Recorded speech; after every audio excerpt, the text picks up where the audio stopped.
Welcome to দিশার exam guide. প্রিয় উচ্চ মাধ্যমিক পরীক্ষার্থী বন্ধুরা, তোমাদের জন্য এই ভিডিওটিতে আমি আলোচনা করতে চলেছি উচ্চ মাধ্যমিক সেমেস্টার 3 এর ইতিহাস বিষয়ের এমসিকিউ প্রশ্ন।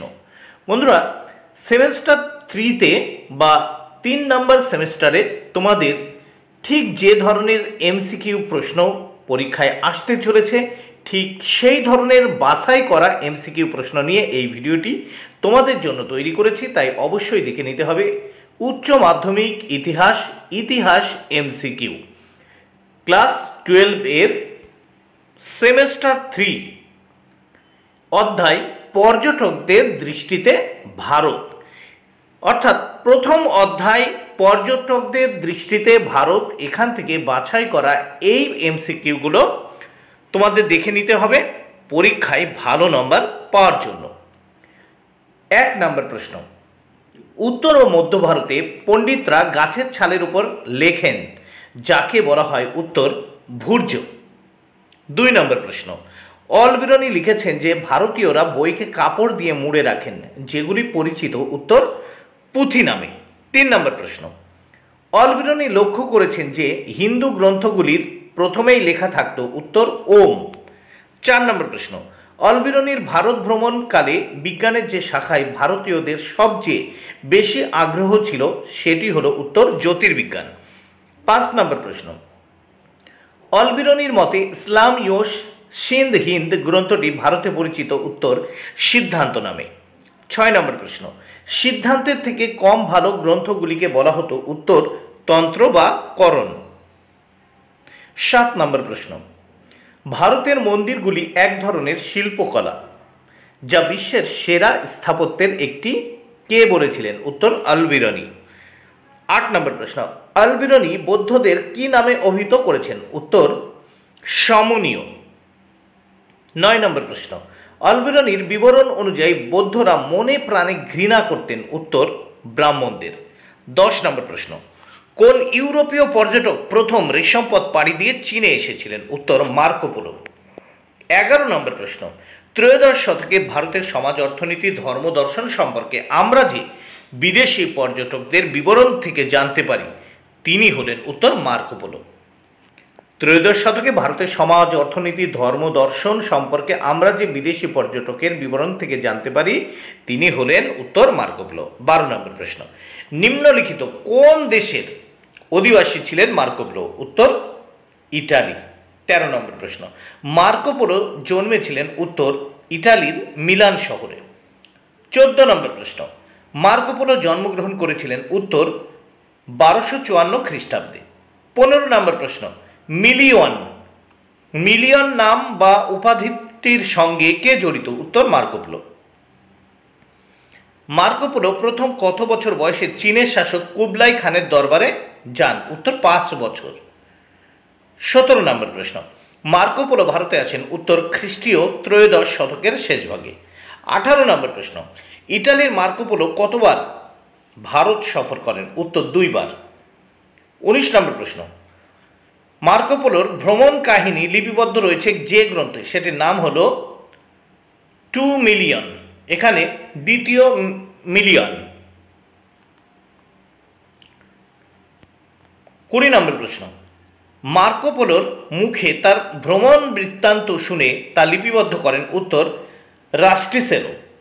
21 নম্বর প্রশ্ন, মার্কো পোলো যে দক্ষিণ ভারতীয় রাজবংশের আমলে ভারতে আসেন উত্তর পাণ্ড্য রাজবংশ। 22 নম্বর প্রশ্ন, মার্কো পোলো দক্ষিণ ভারতের কোন রাজ্যকে বিশ্বের সবচেয়ে ধনী প্রদেশ বলে উল্লেখ করেছেন উত্তর পাণ্ড্য রাজ্যকে। 23 নম্বর প্রশ্ন, পাণ্ড্য রাজবংশ শাসিত রাজ্যকে মার্কো পোলো কি বলে অভিহিত করেছেন উত্তর মাবার রাজ্য। 24 নম্বর প্রশ্ন, মাবার শব্দটি হলো উত্তর আরবি। 25 নম্বর প্রশ্ন, মার্কো পোলো যখন মাবার রাজ্যে আসেন তখন সেখানকার রাজা ছিলেন উত্তর মারবর্বন কুলশেখর পাণ্ড্য। 26 নম্বর প্রশ্ন, মাবার সেনারা যুদ্ধাস্ত্র হিসেবে ব্যবহার করতেন উত্তর বর্ষা ও ঢাল। 27 নম্বর প্রশ্ন, মার্কো পোলোর ভারত ভ্রমণকালে ভারতীয়দের প্রধান খাদ্যশস্য ছিল উত্তর ধান। 28 নম্বর প্রশ্ন, মার্কো পোলোর বিবরণ অনুযায়ী মাবার রাজ্যে আয়ের প্রধান উৎস ছিল উত্তর মুক্তা সরবরাহ। 29 নম্বর প্রশ্ন, মার্কো পোলোর সময়ে দক্ষিণ ভারতের কোন রাজ্য মুক্তা ও রত্ন উৎপাদনের জন্য পরিচিত ছিল? উত্তর পাণ্ড্য বা মাবার। 30 নম্বর প্রশ্ন, মার্কো পোলোর মতে ভারতীয়দের প্রধান আমদানি পণ্য কী ছিল? উত্তর আরবি ঘোড়া। 31 নম্বর প্রশ্ন, দেবদাসীদের নৃত্য গীতের বর্ণনা তুলে ধরেছেন মাবার অঞ্চলের মন্দিরগুলিতে? উত্তর মার্কো পোলো। 32 নম্বর প্রশ্ন, মার্কো পোলোর বিবরণ থেকে দক্ষিণ ভারতের নারী সমাজে প্রচলিত যে সামাজিক প্রথাটির কথা জানতে পারা যায় তা হলো উত্তর সতীদাহ প্রথা। 33 নম্বর প্রশ্ন, মার্কো পোলোর বর্ণনা অনুযায়ী সাধু মাবার রাজ্যে শহীদ হন খ্রিস্টান সেন্ট থমাস? উত্তর সেন্ট থমাস। 34 নম্বর প্রশ্ন, কোন জায়গার লাল মাটি গোলা জল রোগ ব্যাধি নির্মূল করার জন্য উপযোগী বলে মার্কো পোলো লিখেছেন? উত্তর সান্থম। 35 নম্বর প্রশ্ন, পণ্ডিতদের অনুমান কৃষ্ণা নদীর মোহনায় অবস্থিত মুরফিলি বা মতুপল্লী বন্দরটি আসলে? উত্তর মসলিপত্তনম। 36 নম্বর প্রশ্ন, মার্কো পোলো কোন জায়গার হীরক ভাণ্ডারের নানা কাহিনী বর্ণনা করেছেন? উত্তর গোলকোন্ডা। 37 নম্বর প্রশ্ন, মার্কো পোলো কোন জায়গার অধিবাসীদের মধ্যে মূর্তি পূজার চল প্রত্যক্ষ করেছিলেন? উত্তর মুরফিলি বা মতুপল্লী বন্দর। 38 নম্বর প্রশ্ন, করমণ্ডল উপকূলে তাম্রপর্ণী নদীর তীরে অবস্থিত ছিল বিখ্যাত বন্দর? উত্তর কায়ল। 39 নম্বর প্রশ্ন, মার্কো পোলো কোন বন্দরে দুবার পদার্পণ করেন? উত্তর কায়ল। 40 নম্বর প্রশ্ন, মার্কো পোলোর বিবরণ অনুযায়ী বাণিজ্য কেন্দ্র পোর্ট কায়ল বিখ্যাত ছিল? উত্তর মুক্তার কারবারের জন্য। 41 নম্বর প্রশ্ন, কোথাকার স্থানীয় লোকেরা কর্পূর ও সুগন্ধি মশলা দিয়ে পান খেতে অভ্যস্ত ছিলেন? উত্তর কায়ল। 42 নম্বর প্রশ্ন, কোন রাজ্যে প্রচুর পরিমাণে উৎকৃষ্ট নীল রং তৈরি হতো? উত্তর কুইলান। 43 নম্বর প্রশ্ন, কোন রাজ্যের অধিবাসীদের মাংস খাওয়া ও মদ্যপানের উপর কোনো নিষেধাজ্ঞা ছিল না? উত্তর গুজরাট। 44 নম্বর প্রশ্ন, মার্কো পোলো সোনা ও রূপোর কাজ করা কোথাকার চামড়ার মাদুরের খুব প্রশংসা করেছেন? উত্তর গুজরাটের। 45 নম্বর প্রশ্ন, খাম্বাত শহরকে গুরুত্বপূর্ণ শিল্পকেন্দ্র বলে বর্ণনা করেছেন? উত্তর মার্কো পোলো। 46 নম্বর প্রশ্ন, মার্কো পোলো ভারতীয় সমাজের কোন বিশেষ বৈশিষ্ট্যের দিকে ইঙ্গিত করেছেন? উত্তর শৃঙ্খলাবদ্ধতা। 47 নম্বর প্রশ্ন, তিনটি মহাদেশের মধ্যে ভারতের সর্বোচ্চ বাণিজ্য সম্পর্কিত বিবরণ দিয়েছিলেন? উত্তর কোন পর্যটক? দেখো কোন পর্যটক তিনটি মহাদেশের মধ্যে ভারতের সর্বোচ্চ বাণিজ্য সম্পর্কিত বিবরণ দিয়েছিলেন? কোন পর্যটক? উত্তর মার্কো পোলো। 48 নম্বর প্রশ্ন, ভারতীয়রা রাতে বেতের তৈরি খাটে শুতেন এবং দড়ি টানা মশারি ব্যবহার করতেন। এই তথ্যটি লিখেছেন? উত্তর পর্যটক। দেখো লিখেছেন পর্যটক, উত্তর মার্কো পোলো। 49 নম্বর প্রশ্ন, মার্কো পোলোর বিবরণ অনুযায়ী ভারতীয়রা যে প্রাণীর পূজা করতেন তা হলো? উত্তর ষাঁড়। 50 নম্বর প্রশ্ন, মার্কো পোলো ভারতে কোন সাহিত্যকর্মের উপস্থিতি লক্ষ্য করেছেন? উত্তর আরবি ভাষায় রচিত সাহিত্য। 51 নম্বর প্রশ্ন, মার্কো পোলো কবে ভেনিসে ফিরে যান? উত্তর 1295 খ্রিস্টাব্দে। 52 নম্বর প্রশ্ন, মার্কো পোলো শেষ নিঃশ্বাস ত্যাগ করেন? উত্তর 1324 খ্রিস্টাব্দে। 53 নম্বর প্রশ্ন, মার্কো পোলো কোথায় শেষ নিঃশ্বাস ত্যাগ করেন? উত্তর ভেনিসে। 54 নম্বর প্রশ্ন, কত খ্রিস্টাব্দে ইবন বতুতা জন্মগ্রহণ করেন? উত্তর 1304 খ্রিস্টাব্দে। 55 নম্বর প্রশ্ন, ইবন বতুতা জন্মগ্রহণ করেন?